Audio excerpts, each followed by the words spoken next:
آپ کے وصال سے کچھ عرصہ پہلے نا آپ نے ایک قاصد بھیجا روم کے بادشاہ کے پاس، وہ گیا تو وہاں اس نے ایک عجیب منظر دیکھا کہ وہاں ایک حافظ قرآن نابینا آدمی قید ہے، اس کی آنکھیں موجود نہیں ہیں اور وہ چکی چلاتا ہے، آٹا پیستا ہے۔ اس قاصد نے اسے پوچھا تو یہاں کب سے ہے اور یہ تیرے ساتھ معاملہ کیسے ہوا؟ تو وہ کہنے لگا مجھے انہوں نے گرفتار کر لیا، پھر مجھے کہنے لگے عیسائی ہو جا، میں نے انکار کیا تو انہوں نے میری آنکھیں نکال دی۔ اب میں صبح و شام یہ تھوڑا سا کام کرتا ہوں، چکی پیستا ہوں تو روٹی دے دیتے ہیں۔ وہ قاصد حضرت عمر بن عبدالعزیز کے پاس آیا اور آ کے کہا حضور ایک اس طرح کا مسلمان روم کے بادشاہ کے پاس قید ہے، ایک مسلمان کی تکلیف۔ حضرت عمر بن عبدالعزیز نے جب سنا تو رو پڑے، فرمایا وہ قید ہے اور وہاں قید ہے اور ہم یہاں آرام سے بیٹھے ہیں۔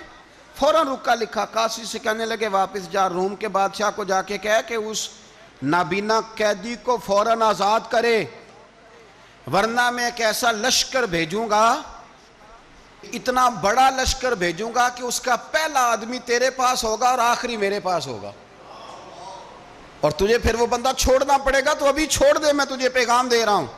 وہ قاصد کہتا ہے جب میں رکا لے کے پہنچا، ظاہر ہے بڑا لمبا سفر ہوتا تھا، آنے جانے میں مہینوں بھی لگ جاتے تھے۔ کہتے ہیں میں نے رکا دیا تو اس نے پڑھا، کہنے لگا میری طرف دیکھ کے رکا میں نے پڑھ لیا ہے، علماء کو جانتے ہیں، تاجر تاجروں کو جانتے ہیں، تو بادشاہ بھی بادشاہوں کو جانتے ہیں۔ فرمایا تم مسلمان ہو، میں نہیں ہوں، پر اتنی تم اس درویش کی قدر کرتے ہو، میں تم سب سے بڑھ کر قدر کرتا ہوں۔ میں اس بندے کو لشکر لے کے آنے کی تکلیف نہیں دوں گا، میں ویسے ہی قیدی آزاد کرنے لگا، تم لے جاؤ۔ کہتے ہیں مجھے چند دن وہاں رہنا پڑا، کچھ لوازمات تھے جن کے لیے رکنا پڑا۔ ایک دن میں شاہ روم کے دربار میں گیا تو وہ تخت سے نیچے اتر کے رو رہا تھا اور اس کی ہچکی بندھی تھی اور اس کے سینے سے آواز نکل رہی تھی۔ میں نے پوچھا لوگوں سے کیا ہوا؟ کہنے لگے خود ہی پوچھ لو۔ میں نے جا کے کہا بادشاہ کیا ہوا، کیوں رو رہے ہو؟ تو کہنے لگا آج دھرتی کا حسن اٹھ گیا ہے، آج سنگھار ختم ہو گیا، آج دھرتی کا حسن اٹھ گیا۔ میں نے کہا کیا ہوا؟ کہنے لگے عمر بن عبدالعزیز انتقال کر گئے، تمہارا امیر چلا گیا۔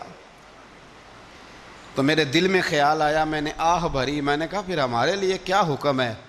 تو فرمانے لگے وہ چلتا پھرتا راہب تھا، لوگوں کے پاس کچھ نہیں ہوتا تو وہ فقیر ہوتے ہیں، پر اس کے قدموں میں تو خزانے تھے، پر وہ پھر بھی فقیر تھا۔